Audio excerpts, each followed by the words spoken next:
My name is Michael Turner. I'm 52 years old, and I've just learned that blood doesn't always mean loyalty. Sometimes it's nothing more than a contract the other side decided to break without warning. As I speak, a locksmith is replacing the final lock on my property, and a police cruiser is parked at the entrance. But what truly chills me to the bone isn't the cold night air.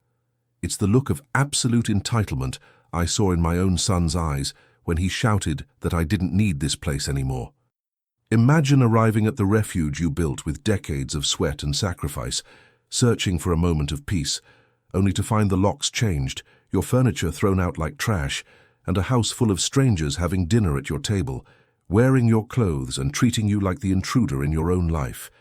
In that moment, when I saw my daughter-in-law's mother asleep in my master bedroom, something inside me died, and a plan was born, one that will leave no stone standing. If you enjoy stories where betrayal has consequences and justice arrives without warning, leave a like and subscribe. Here we share real stories of revenge and lessons that are never forgotten. For years, my life was an exercise in discipline. I'm a civil engineer. My world is ruled by structures, foundations, and load resistance. I always believed that if you build something by the rules, it shouldn't collapse. I applied that same logic to my family. At 52, I felt I had finally reached that stage of life where turbulence stays behind. I worked Monday through Sunday for 2 decades so that Daniel, my only son, would never lack anything. I sent him to the best universities, paid for his luxury wedding, and when he decided he wanted to start a business, I signed the checks without asking too many questions. My wife passed away 5 years ago, and since then, Daniel became my only point of reference. Or at least, that's what I believed. The beach house was my sanctuary. It isn't a pretentious mansion, but it's solid, oceanfront in a private area where silence is the only neighbor. I built it myself, calculating every angle so the wind wouldn't erode the walls. It was where I planned to retire. It had my library, my woodworking tools, and the old leather armchair where I used to sit and watch the sunset with a glass of whiskey. Because of a major project in the city, I spent almost 8 months without going there. I spoke to Daniel every week. He sounded attentive, always asking about my health, reminding me that I worked too much and needed to rest. "Dad, the house is fine. I stop by to check on it from time to time," he would say, in a voice I now recognize as overly rehearsed. I trusted him. Trust is a miscalculation made by those of us who believe others operate under the same ethical code. Daniel had married a woman named Monica a couple of years earlier. I always thought she was ambitious, the kind of person who measures people by what she can get from them, but I stayed out of it. Daniel seemed happy, and in my loneliness, seeing my son build a home brought me a sense of peace. Even when he asked for the keys to the beach house, for a romantic weekend, I handed them over without hesitation. He's my son, I thought, my blood. 2 weeks ago, the stress of work caught up with me. I felt a sharp pain in my chest, and the doctor was clear. Either I stopped for a few days, or my body would stop me by force. I decided it was time. I didn't tell anyone. I wanted to arrive, open the windows, smell the salt air, and sleep without the sound of my phone buzzing. I packed a small suitcase, drove 3 hours, and reached the property entrance at sunset. From the road, I noticed something was wrong. There were 3 cars parked outside. None of them belonged to Daniel. An old pickup truck with a dented side panel and a neglected sedan leaking oil onto my stone driveway. I thought maybe Daniel had invited some friends, which irritated me, but I tried to be understanding. When I stepped out of the car, reality hit me in the face. The garden I always kept pristine was filled with broken plastic toys and trash bags piled against the wooden wall. I pulled out my key and tried the lock. It wouldn't turn. I tried again, harder. Nothing. The lock had been changed. A chill ran down my spine. Not fear, but a bitter sense of premonition. I rang the doorbell. A man in his early 60s, wearing a sleeveless undershirt and holding a can of beer, opened the door. He looked me up and down with an arrogance that left me speechless for a second. "Yeah? What do you want?" he asked, as if I were a door-to-door salesman. Behind him, the scene was devastating. My living room, designed with custom furniture and near surgical order, looked like a refugee camp. Clothes were scattered everywhere. The smell of fried food clung to the curtains, and my library, My library had been dismantled to make room for a massive TV where a group of people were yelling at a football game. That's when Monica, my daughter-in-law, appeared in the hallway wearing one of the silk robes that had belonged to my late wife. When she saw me, her face showed no shame, no fear, just annoyance. "What are you doing here, Michael? Daniel told me you weren't coming until next year," she said without even greeting me. There was no trace of the sweet woman who used to serve me coffee at family dinners. What stood before me was a homeowner defending her territory. That's when I understood this wasn't a weekend visit. They had moved in, they had brought her parents, her siblings, and who knows how many others. They had taken possession of my refuge while I worked myself to exhaustion to fund their lives. I walked into the house without asking permission, pushing the man in the filthy undershirt aside with my shoulder. I didn't raise my voice. There were no screams, just a heavy silence that seemed to freeze the air around me. I walked down the hallway toward my master bedroom. Monica followed close behind, her heels striking hard against the wooden floor I had polished with my own hands. When I opened the door, my heart dropped. My bed, the place where I had spent my last years with my wife, was occupied by an older woman snoring in front of a fan. My paintings, my photographs, were gone. In their place hung cheap religious images and portraits of people I didn't recognize. "Get them all out, Monica." "Right now," I said quietly, almost in a whisper. It's the tone I use on a construction site when a foundation is misaligned and I know the entire structure is about to collapse. She crossed her arms and let out a dry laugh, poisoned with a cruelty I hadn't known she possessed. "Don't be ridiculous, Michael. Daniel gave us permission. My parents are going through a hard time and my brother lost his job. Why do you want this house sitting empty? You have more than enough in the city." As she spoke, Daniel walked in through the back door, grocery bags in hand, moving with the ease of someone entering his own home. When he saw me, he froze.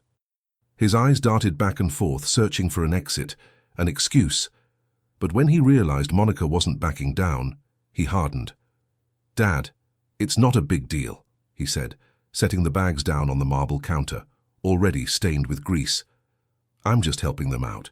You don't use this place, and they had nowhere to go. We were going to tell you, but you're always so busy." "Tell me after changing the locks and throwing my belongings in the trash?" I asked, pointing to the empty space where my oak desk used to be. "That stuff was old, Dad," Daniel replied, with an indifference that hurt more than any blow. "We sold it to buy the TV and the new furniture. Besides, this house will be mine someday anyway, right? We're just speeding up the process. Monica says you can't maintain two properties anymore, and this is what's best for the family." That sentence detonated everything. Monica says, "My son, the man I had raised to be independent and strong, was now a puppet, pulled by the strings of a woman who saw my life's work as spoils of war." They looked at me like I was the intruder, as if my presence were an inconvenience in their new, comfortable life. Monica's father, the man with the beer, stepped closer and placed a hand on my shoulder with a disgusting familiarity. "Relax, father-in-law. There's room for you on the couch if you want to stay the night." Heat surged up my neck, but I didn't explode. In engineering, when a structure is under too much pressure, the worst thing you can do is add vibration. You have to stay cold. You have to calculate the breaking point. "You have 2 hours to remove your things," I said, staring directly at Daniel. He couldn't hold my gaze, but Monica stepped in front of him. "We're not going anywhere, Michael. Daniel put his name on the utility bills this month. We have rights. If you try to kick us out, we'll call the police and say you're harassing us. Daniel is the heir, and legally he has just as much right to be here as you do. Go back to your apartment in the city and leave us alone." Daniel nodded, cowardly, hiding behind his wife. In that moment, I understood that I hadn't just lost a house. I had lost my son. They had convinced him that my civil death was necessary for their comfort. I turned around without saying another word. I walked out of the house as I heard their victorious laughter echo from the living room. When I reached my car, I saw that the paint had been scratched by one of the children's tricycles. I sat in the driver's seat and stared at the facade of my sanctuary, now occupied by parasites who believed they had won. I started the engine. I knew that legally, a traditional eviction could take months or even years, and they knew it too. They were counting on my good heart and the slowness of the system, but they forgot something fundamental. I'm the one who builds structures, and I know exactly which cables to cut to make everything collapse, without anyone ever knowing what hit them. The humiliation of being expelled from my own home by my own blood was the final lesson in humility I would ever receive. From that moment on, Daniel stopped being my son and became a miscalculation that had to be corrected. I drove back to the city in complete silence, my mind racing, drafting the lines of a blueprint that did not include forgiveness. I spent the night awake, but not wallowing. Insomnia, when properly channeled, is a precision tool. My first call at 6 in the morning was to an old contact from the construction world, a man who handles the darker legal corners of major contracts. I didn't need a family lawyer. I needed a strategist who knew where the cracks in the concrete were. "Michael, if the house is in your name, time is on your side. If you know how to move the pieces," he said in a gravelly voice, "but if you want it fast, you can't go the civil route. You have to be surgical." The first thing I did was review the property documents.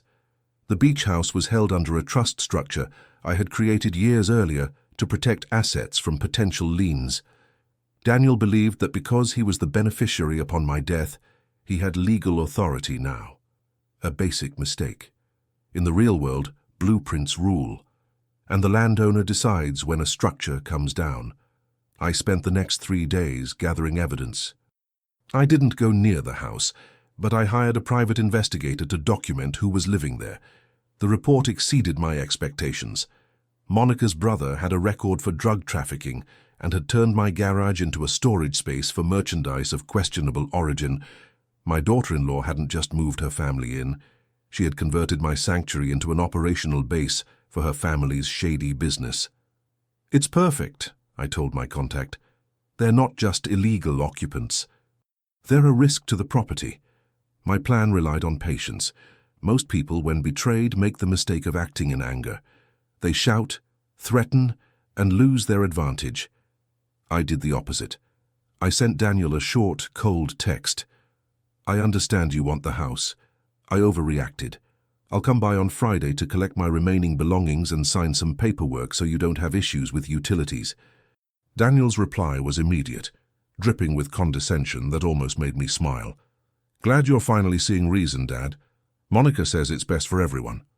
While they were celebrating their supposed victory, I was at the electric and water company offices. I didn't request a simple service cut-off for non-payment. That would have been too easy to reverse. I requested a structural and electrical safety inspection due to an alleged foundation failure that posed a risk to the surrounding area.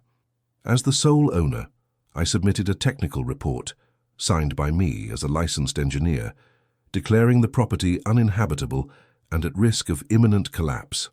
At the same time, I contacted an industrial moving company and a technical demolition crew. I paid triple for them to work within a precise time window. I wasn't going to destroy the house, but I was going to make living in it a legal and physical nightmare. I also placed an anonymous call to the local police, reporting suspicious activity in the garage, making sure their intervention would coincide with my arrival. Thursday night, I reviewed the blueprint one last time. I had copies of the trust documents, the evacuation order due to structural risk, and the police report. Daniel and his new family believed they had inherited a palace. They had no idea they were sitting on a structure I was about to implode from the inside. Betrayal has a price. Theirs would be the complete loss of dignity. I looked at myself in the mirror before leaving. I didn't see a wounded father. I saw a man about to deliver the most important lesson of his life. My son wanted to be the owner of the house. Fine. I would give him exactly what he deserved, the absolute emptiness that remains when you betray the man who gave you everything. I arrived at the house at 10 o'clock Friday morning. The sun shone with a metallic intensity over the ocean, but the atmosphere on the property felt decayed and tense. As I parked, I saw Daniel step onto the porch with a self-satisfied smile, followed by Monica, already carrying herself like the queen of the place. They had no idea that a few minutes behind my car, a convoy of execution was approaching, one they hadn't accounted for in their small, greedy calculations. "You came, Dad. Good to see you decided to do things the easy way," Daniel said, extending his hand. I ignored the gesture and simply looked at my watch. "I'm not here to hand you the house, Daniel," I said, my voice dry as sand. "I'm here to watch the roof collapse on the people who didn't know how to respect it." Before he could respond, 2 police cruisers turned the corner and stopped at the entrance. Almost simultaneously, a power company truck and a crew of workers wearing yellow hard hats blocked the access road. Monica's face went from smug confidence to ash-white panic in seconds. Her brother, the one storing merchandise in my garage, tried to escape through the back, but the officers were already securing the perimeter. "What is this, Michael?" Monica shouted, trying to regain her authoritative tone. "I told you we have rights." "Rights," I repeated coldly. "You have the right to remain silent, Monica. The police are here for what's inside the garage. And as for the house, here's the official technical report. This property has been declared uninhabitable due to imminent electrical and structural collapse." The power company technician didn't waste a second. With practiced efficiency, he cut the supply from the main pole and sealed the meter. The constant hum of the air conditioning died instantly, leaving a graveyard silence, broken only by the screams of Monica's mother, who stumbled onto the terrace in her pajamas, confused and terrified. "Dad, you can't do this to us. They're my family," Daniel yelled, approaching me with clenched fists. "This is no longer your family, Daniel," I replied, my face completely still. "It's a group of parasites occupying a condemned property. And since the house poses a public risk, the crew has orders to begin securing it immediately." The workers moved in with thick wooden boards and industrial drills.